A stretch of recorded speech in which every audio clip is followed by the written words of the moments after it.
Okay, this is my terrain workout, my swim to run, or run to swim workout. This is my fanny pack that I wear when I run.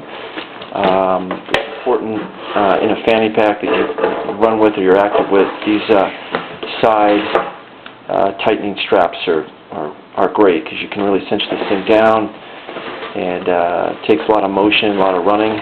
It's going to hold everything in place. I wear this when I'm running, so I've got my run kit on.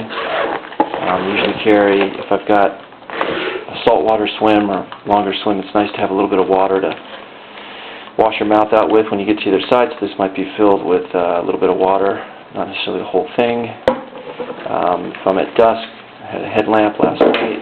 Carry a little towel that I can sort of dry off with, dry my feet. My keys, obviously, goggles, and this is my dry bag. This comes out of the fanny pack.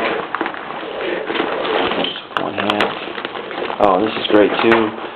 This is probably not the best whistle to carry in the water, but it's nice to have a whistle that I keep over my shoulder on my body, so that if I should have to signal or make some noise, I'll have it there.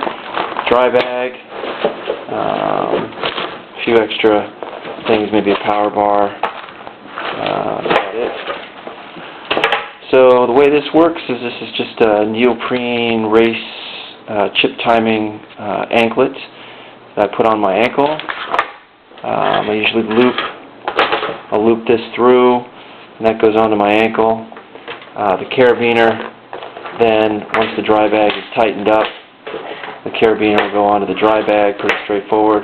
What I found is that once you get some stuff in there, you've got your running shoes, you've got all of this stuff that's in here, you roll it up, you trap a lot of air. This thing's going to be very buoyant and stay on the surface of the water. You're basically going to pull it sort of behind you like a big float. The other thing that's important is in terms of the length of this rope. This is about waist height. So imagine walking into the water with this thing on your ankle up to your waist. This thing will sort of float on the surface. One more thing about this is great is if you get halfway through your swim, or you're into your swim, you should get tired, you want to take a break, you can just pull this over to you, and it's like a float. So you grab onto it, you can float on it. It's pretty buoyant. It's going to hold you up. This has worked out pretty well. I haven't had any problems. Doesn't get in the way of my kicking. I put this on the less dominant foot, which is the right foot, and usually it'll trail. The line will come right off the side of my foot. It stays into place. Doesn't get tangled up in my toes. Hardly know it's even there. I mean, it's a little bit of a drag. You feel it behind you, but it's not too bad.